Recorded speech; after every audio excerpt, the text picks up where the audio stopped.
ఆయన యందు విశ్వాసం ఉంచిన వారిని ఎవరిని సిగ్గుపరచని దేవుడని నువ్వు గ్రహించిన వాడివై ఆయన యందు విశ్వాసం ఉంటే నీ ఎదుట గొప్ప కార్యం జరిగించబడుతుంది.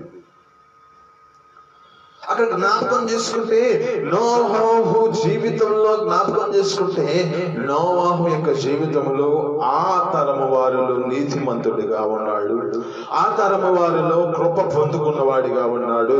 ఆ యొక్క జీవితంలో జ్ఞాపకం చేసుకుంటే నోవాహుతో దేవుడైన యెహోవా మాట్లాడుతున్న మాట ఏమిటంటే, నువ్వు పోయి పలానా ప్రాంతంలో నీవు ఓడను సిద్ధం చేసుకో. ఆమేన్, హల్లెలూయా. ఈ ప్రాంతంలో ఒక కరువు వస్తుంది, ఈ ప్రాంతంలో అనేకమైన ఈ యొక్క జీవితంలో జ్ఞాపకం చేసుకుంటే ఇది నేను తుడిచేయాలనుకుంటున్నాను.